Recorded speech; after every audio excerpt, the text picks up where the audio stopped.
Peace to the family. So today I'm going to talk to you about the coronavirus and your gut. So first and foremost, you ever heard good food tastes bad and bad food tastes good? You ever heard that? And I always say, what's the psychology behind that? Because if this is bad food, that's how bad tastes. And if this is good food, that's how good tastes. So what kind of reverse technology psychology is this? But when you start doing the knowledge, you find out that your gut, just like your heart, is connected to your brain because you have enteroendocrine cells that exist in a synapse that is the bridge between your gut and your brain. This means it's called the vagus nervous system. The vagus nervous system connects your brain to your gut. And 95% of the hormone serotonin is produced in the gut. You probably didn't make the connection. So serotonin is a hormone. Hormones mean instructions. It gives instructions. So serotonin gives instructions to the body to be happy. Serotonin gives instructions for you to be in a certain mood, a more pleasant mood, a more consistent mood, not negativity, positivity. So you have good bacteria and bad bacteria in the gut. And because the gut is connected to your brain, and 95% of the hormone or the instruction for mood is produced inside of the gut, if you breed a colony of bad bacteria, what does bad bacteria like? White flour, white sugar, white potato, white salt, refined foods, alcohol. Bad bacteria is giving birth under those conditions. They love that food. In fact, they send messages to your brain. We love it. Give us more. That's what it does.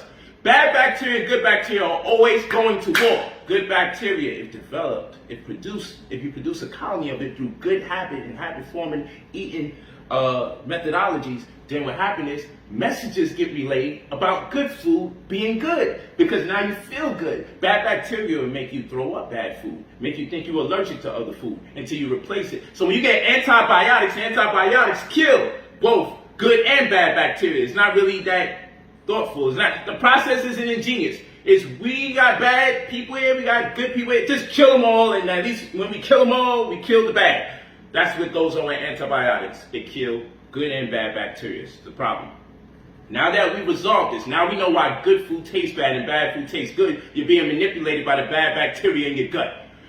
Bacteria can defeat viruses. We went over this when we talked about CRISPRs, which was clustered, regularly interspaced, short palindromic repeats. We went through the process where bacteria can kill viruses if you breed enough good bacteria in your body to do so. So here it is, we got an article right here, and we're going to go straight to it. Here it is, we got an article right here, right?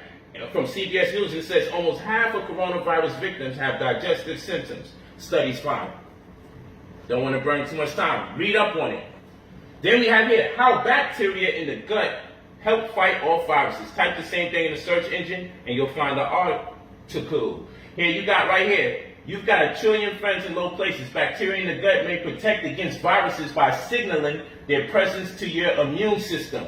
How about that? Now let's go over here. So now we also find, yo, woo-woo, they over here. That's what bacteria does. It lets the immune system know there's viruses in the building.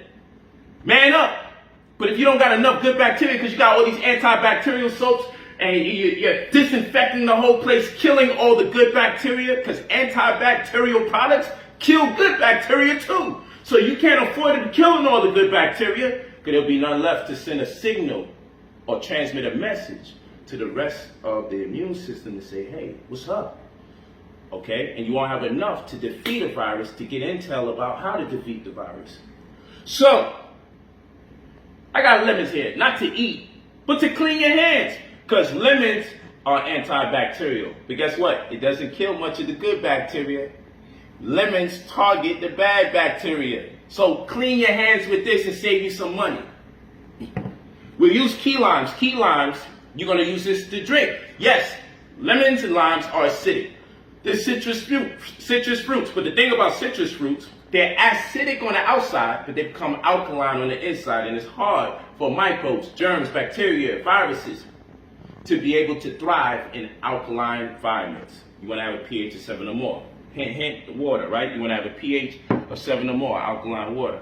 Okay? And this makes it hard for them to thrive. So lemons on the outside, key lime on the inside. This is way higher in vitamin C. Vitamins C is used to kill viruses.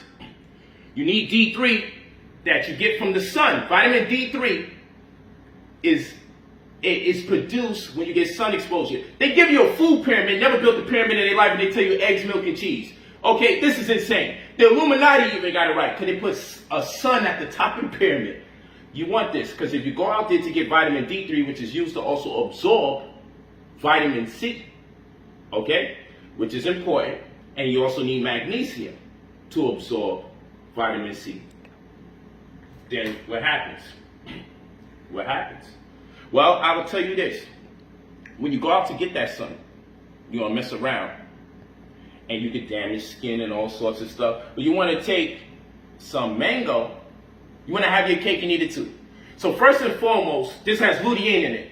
Lutein is a chemical that helps protect you while you're getting your sunlight. So you get the mango there. But you want to have your cake and eat it too. All that means is you get in vitamin C, vitamin A, vitamin K, and vitamin E, all in one.